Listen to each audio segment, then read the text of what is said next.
In the past few days, a media uproar started over the visit of Sheikh Hamza bin Nasser of Qatar to the pyramids of Meroe in Sudan.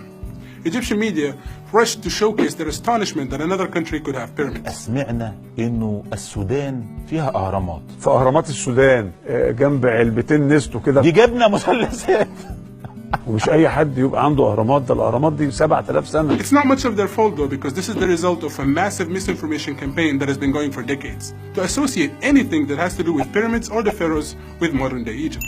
What these so-called journalists fail to admit though is that there are more of these cheese triangles in the small part of northern Sudan than there are in the whole of Egypt. 220 of them to be precise. You see, Meroe was the capital of the historic kingdom of Kush. And much like the Egyptian pharaohs, the Kushite kings and queens were buried in these tombs alongside their golden jewelry. These pyramids, with some of them dating up to 4,600 years, are considered by many archaeologists to be even older than their Egyptian counterparts.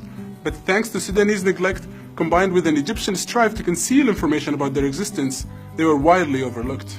Although it is frustrating for Egyptian media to try to demolish and obliterate all Sudanese history and culture, it's not unprecedented. Over and over again, Egyptian journalists have been falsely claiming that Sudan was occupied by Egypt. Some went even as far as to eradicate all Sudanese history by claiming that Sudan is an extension of the Egyptian state. الأراضي السودانية بالكامل كانت تبع مصر.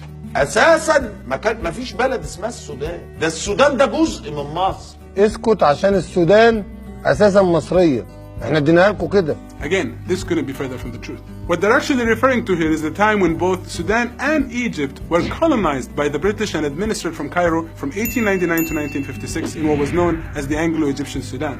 But historically, it was actually the Nubians of Sudan that conquered Egypt and ruled as the pharaohs of the 25th dynasty for a whole century.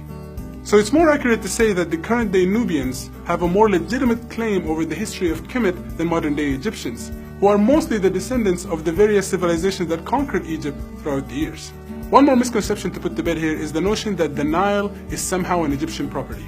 While it's true that Egyptians have always flourished alongside the banks of the Nile, and the Greek historian Herodotus wrote that Egypt is the gift of the Nile, this legendary river is actually formed in Khartoum and runs its longest course in Sudan. Sudan is a rich country, both geographically and historically, and any attempt to deny that will only portray your ignorance, Mr. Journalist.